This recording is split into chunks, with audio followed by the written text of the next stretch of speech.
नमस्कार दोस्तों, महामना की कामना के इस यूट्यूब चैनल पर मैं सुजीत पाल आप सभी का हार्दिक स्वागत एवं अभिनंदन करता हूं। दोस्तों, आज हम यूजीसी नेट जेआरएफ के फर्स्ट पेपर के अंतर्गत एक महत्वपूर्ण विषय लाभ एवं हानि पर चर्चा करेंगे। तो साथियों, आइए आपको हम ले चलते हैं लाभ एवं हानि की तरफ।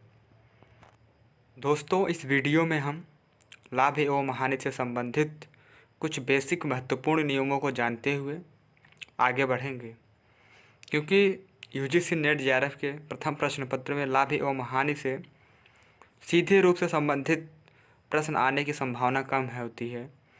इसका उपयोग आपको डाटा इंटरप्रेशन या फिर सीधे रूप से जो भी प्रश्न आएंगे वह सामान्य होंगे, तो उसको ध्यान में रखते हुए हम इन सभी प्रश्नों को या फिर लाभ एवं हानि को पढ़ते हैं। बहुत ही गहराई में हमें जाने की आवश्यकता नहीं है। तो आइए हम आपको ले चलते हैं। लाभ, तो साथियों, लाभ का तात्पर्य फ़ायदा से है, जिसको हम अपने सामान्य भाषा में कहते हैं कि जब हम किसी वस्तु को बेचते हैं तो उसमें अर्जित जो फ़ायदा होता है उसी का तात्पर्य लाभ होता है। और लाभ ज्ञात करने के लिए सबसे सामान्य सा फार्मूला है लाभ बराबर विक्रय मूल्य माइनस क्रय मूल्य, अर्थात विक्रय मूल्य जो बेचा गया हुआ मूल्य है और क्रय मूल्य जो खरीदा गया मूल्य है।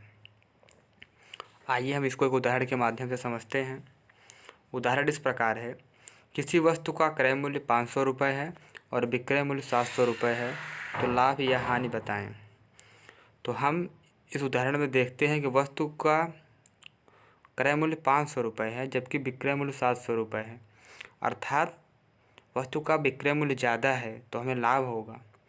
तो हम यहाँ पे लाभ बराबर विक्रय मूल्य माइनस क्रय मूल्य का फॉर्मूला उपयोग करते हैं। तो हम विक्रय मूल्य 700 और क्रय मूल्य 500, 700 से 500 को जब घटाते हैं तो हमें 200 रुपये प्राप्त होता है, जो हमारा लाभ होता है। अब वही बात हमें प्रतिशत लाभ ज्ञात करने की या प्रतिशत हानि ज्ञात करने की, तो ये बहुत ही महत्वपूर्ण फार्मूला है जो मैं आपको प्रतिशत में पढ़ा चुका हूँ। तो इस तरीके से प्रतिशत लाभ बराबर होता है लाभ गुणे 100 बटे क्रय मूल्य। वहाँ मैंने आपको b minus A by A into 100 बताया था। तो सेम चीज़ें वही हैं, बहुत ज़्यादा कुछ नहीं है, लेकिन एक बार आपको फिर से तरोताज़ा करना होता है। तो आप इस फार्मूले को याद रखिएगा, प्रतिशत लाभ बराबर लाभ गुणे 100 बटे क्रय मूल्य।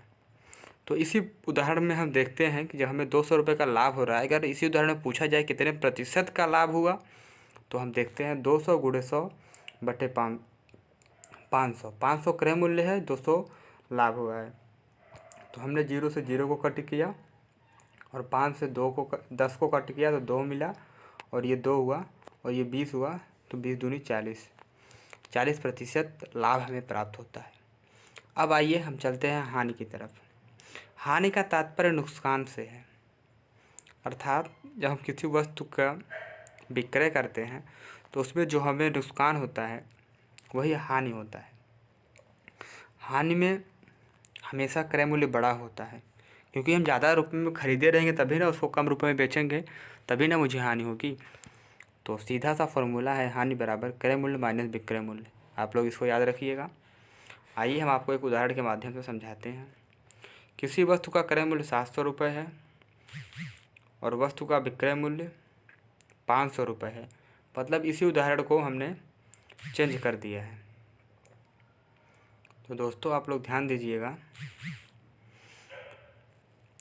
किसी वस्तु का क्रय मूल्य 700 रुपये और विक्रय मूल्य 500 रुपये है, तो लाभ या हानि ज्ञात कीजिए। इस तरीके के प्रश्न हैं, हमें हानि ज्ञात करना होता है, जबकि हम जानते हैं कि वस्तु का क्रय मूल्य 700 रुपये और विक्रय मूल्य 500 रुपये है, अर्थात वस्तु को हमने 700 रुपये में ख़रीदा और बेचा 500 रुपये में, तो हमें हानि प्राप्त होगी। तो हानि बराबर क्रय मूल्य माइनस विक्रय मूल्य। क्रय मूल्य 700 रुपये है और विक्रय मूल्य 500 रुपये। जब हमने क्रय मूल्य में से विक्रय मूल्य को घटाया तो हमें 200 रुपये हानि प्राप्त हुई। लेकिन जब हमें प्रतिशत हानि निकालना हुआ तो जो हमें लाभ का फॉर्मूला था वही हम हानि में भी लगाएंगे, बस लाभ की जगह हानि रखेंगे। प्रतिशत हानि बराबर हानि गुणे 100 बटे क्रय मूल्य। हानि हमें 200 रुपये का हुआ है, 200 गुणे 100 बटे 700। यहाँ पे आप लोग ध्यान दीजिएगा कि यहाँ पे 500 ना हो के 700 रुपये होगा, क्योंकि यहाँ पे क्रय मूल्य वस्तु का जो है वो 700 रुपये है। तो 200 बटे 7 बराबर 28.57% की हानि होती है। अब हम आपको ले चलते हैं महत्वपूर्ण प्रश्नों की तरफ।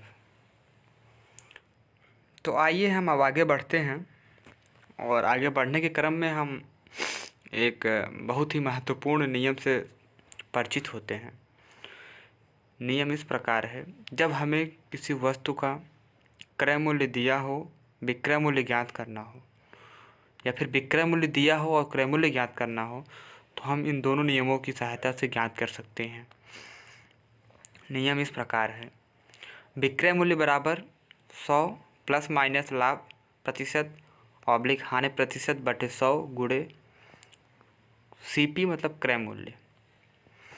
हम यहाँ पे देखेंगे जो ये 100 प्लस माइनस है, लाभ प्रतिशत या हानि प्रतिशत। अगर हमें लाभ होगा तो हम प्लस करेंगे और हानि होगा तो माइनस करेंगे, तो आप लोग इस पर ध्यान दीजिएगा। और अगर हमें क्रय मूल्य ज्ञात करना होगा तो 100 बटे 100 प्लस माइनस प्रॉफिट प्रतिशत प्लस लॉस प्रतिशत गुणे SP माने सेलिंग प्राइस विक्रय मूल्य। तो अब हम इसको एक उदाहरण के माध्यम से समझते हैं। उदाहरण इस प्रकार है, यदि किसी वस्तु के विक्रय मूल्य 178 रुपये है, 178 रुपये है, तो वस्तु के विक्रय में 11% की हानि होती है।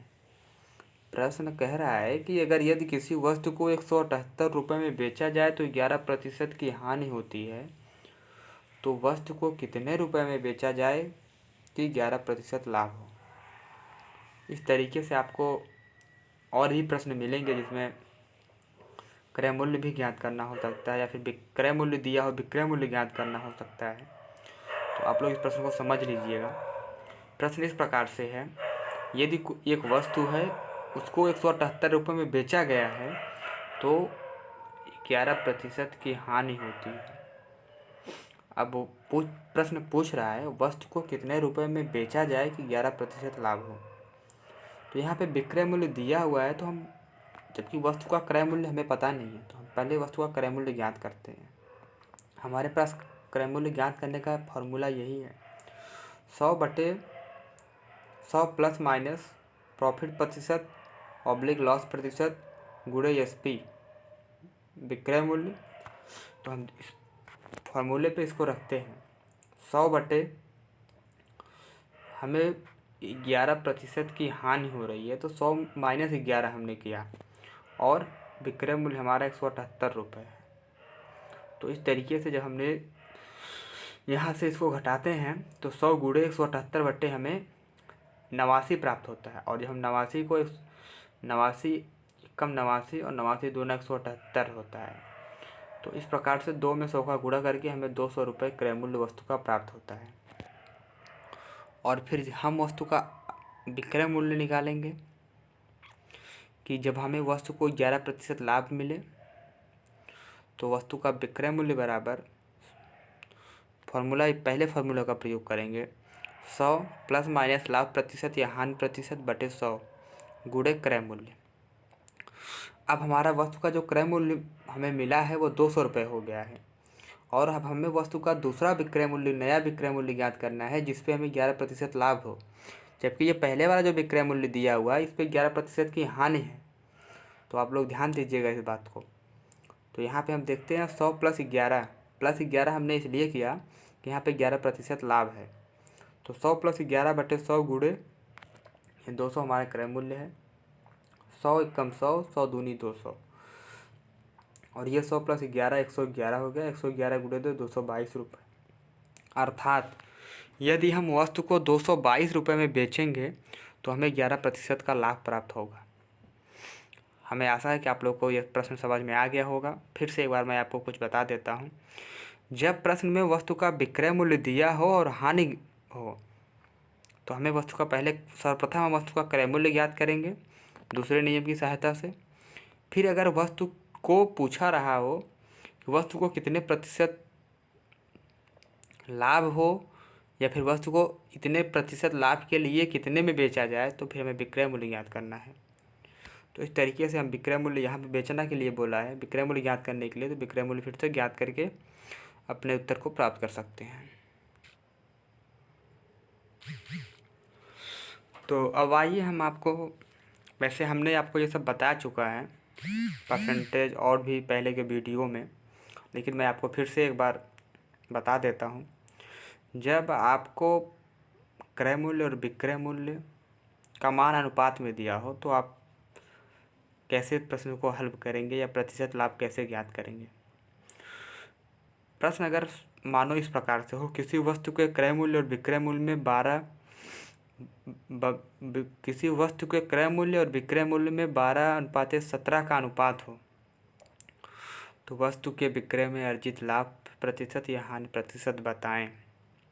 मैंने इसको शॉर्ट में लिखा है। तो इस प्रकार के प्रश्नों में आप यहाँ पे 12 या 17 भी मान सकते हैं, लेकिन संभवतः हमारे पास वहाँ समय की कमी होती है।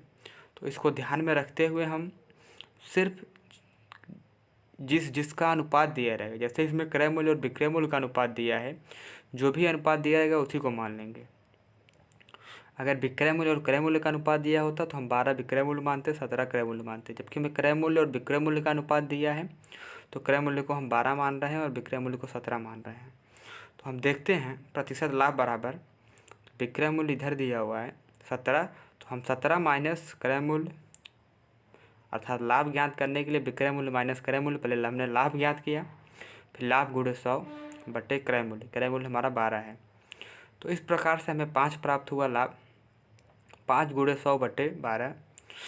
तो जब इसको हम काटते हैं तो हमें 500 बटे 12 प्राप्त होता है, और 500 बटे 12 को हम 41.66% लिख सकते हैं। तो इस तरीके से हमें इतना प्रतिशत लाभ प्राप्त हुआ। बहुत ही सामान्य सा यह प्रश्न है, लेकिन आप लोग अपने जेहन में याद रखिएगा। अब आता है क्रमिक छूट। जब कोई, यह मैंने आपको प्रतिशत के पहले ही वीडियो में बताया था, लेकिन फिर से आपको एक बार बता देना चाहता हूँ। जब कभी भी प्रश्न में 2 क्रमिक छूट या फिर 1 छूट 1 की वृद्धि हो, तो आप हमेशा, बहुत ही महत्वपूर्ण फॉर्मूला है, इस बार के यूजीसी नेट जेआरएफ के प्रश्न पत्र में, यह पिछली बार की पेपर में यह प्रश्न, इस प्रकार के प्रश्न आए थे, तो आप लोग इस पर विशेष ध्यान दीजिएगा। तो हम इस फॉर्मूले का प्रयोग करेंगे। फॉर्मूला इस प्रकार है, plus minus x plus minus y plus minus x y by 100। यह फार्मूला आप लोग याद रखिएगा। इसको हम अंग्रेजी में सक्सेसिव डिस्काउंट कहते हैं। जब कभी भी प्रश्न में 2 क्रमिक छूट या फिर 1 छूट 1 की वृद्धि हो, तो हम इसका उपयोग करते हैं। तो प्रश्न हमारा इस प्रकार है, किसी वस्तु के विक्रय में 20% लाभ हो और 20% हानि हो, तो वस्तु के विक्रय में कुल प्रतिशत लाभ या कुल प्रतिशत हानि बताएं। तो दोस्तों यहाँ पे देखिएगा कि 20% पहले वस्तु के विक्रय में लाभ हो रहा है, फिर 20% हानि हो रहा है, अर्थात 20% लाभ वाली जो मान है वो पॉजिटिव होगा और जो 20% हानि वाला मान है वो निगेटिव होगा। तो हम सेम मान को इस नियम की सहायता से रखते हैं। x का वैल्यू 20 रखेंगे पॉजिटिव के साथ क्योंकि लाभ हो रहा है, और y का वैल्यू निगेटिव रखेंगे 20% क्योंकि हानि हो रहा है। तो 20 माइनस 20 माइनस प्लस माइनस, क्योंकि 20% लाभ है तो प्लस और 20% हानि है तो माइनस, प्लस माइनस माइनस हो गया, और 20 इंटू 20 बटे 100, ये 400 हो गया और बटे 100, यहाँ पे 4 प्राप्त हुआ हमें, सिर्फ यहाँ पे 4 प्राप्त हुआ। और 20 माइनस 20 माइनस 4, 20 से 20 कैंसिल हो गया और हमें -4% की हानि होती है। अर्थात जब वस्तु को 20% लाभ और 20% हानि में बेचा जाएगा क्रमिक रूप से, तो हमें 4% की हानि होगी। एक और ही प्रश्न है, हम आपको बताते हैं कि जब वस्तु का क्रय मूल्य, अंकित मान और विक्रय मूल्य, इन तीनों में क्या संबंध होता है। आप समझिए कि किसी वस्तु का क्रय मूल्य 80 रुपये और उसका अंकित मान 20 रुपये है। अंकित मान 20 रुपये बढ़ा के 100 रुपये है और विक्रय मूल्य 120 रुपये है। हाँ, तो इस पे आपको ध्यान देना यह है कि जब कभी भी वस्तु का अंकित मान दिया हो तो जो लाभ या हमें हानि ज्ञात करना होगा वह वस्तु के अंकित मान पे ही ज्ञात होता है। क्रय मूल्य पे हम नहीं ज्ञात करके अंकित मान पे ज्ञात करेंगे। तो और आप लोग इस पे ये ध्यान दीजिए, जैसे किसी वस्तु का क्रय मूल्य 80 रुपये है तो जो दुकानदार है वो 20 रुपये अपने से बढ़ा के उसका अंकित मान यहाँ पे 100 कर दिया है और फिर 20 रुपये लाभ पे उसको बेच रहा है। तो इस प्रश्न में हमसे लाभ पूछा गया है तो हम लाभ विक्रय मूल्य माइनस अंकित मान करेंगे, न कि विक्रय मूल्य माइनस क्रय मूल्य करेंगे। तो 120 माइनस 100 बटे 20 रुपये हमें लाभ प्राप्त होता है और ये प्रतिशत लाभ प्राप्त होगा 20 बटे 100 गुणे 100, क्योंकि हम जानते हैं प्रतिशत लाभ बराबर लाभ गुणे 100 बटे क्रय मूल्य। 100 से 100 को कैंसिल हो गया बराबर 20%। तो साथियों ये रहा लाभ एवं हानि से संबंधित महत्वपूर्ण मूलभूत जानकारियाँ जो आप सबको होनी ज़रूरी हैं। और यूजीसी नेट जेआरएफ के प्रथम प्रश्न पत्र में इससे संबंधित प्रश्न और फिर इनका प्रयोग डाटा इंटरप्रेशन जैसे महत्वपूर्ण विषय में होता है, तो इसलिए आप लोग को अवगत करना ज़रूरी होता है।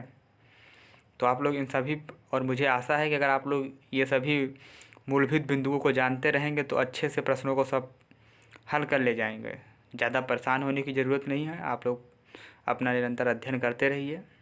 अगर आपको वीडियो ज्ञानप्रद लगा हो, अच्छा लगा हो तो प्लीज़ चैनल को लाइक करें, सब्सक्राइब करें और बेल आइकन को प्रेस करें, जिससे आगे आने वाली वीडियो का नोटिफिकेशन आपको मिलता रहे।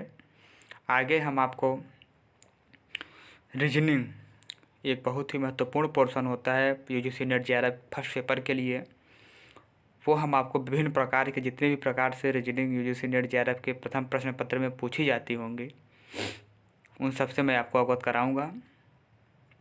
तो साथियों अब चलते हैं, धन्यवाद।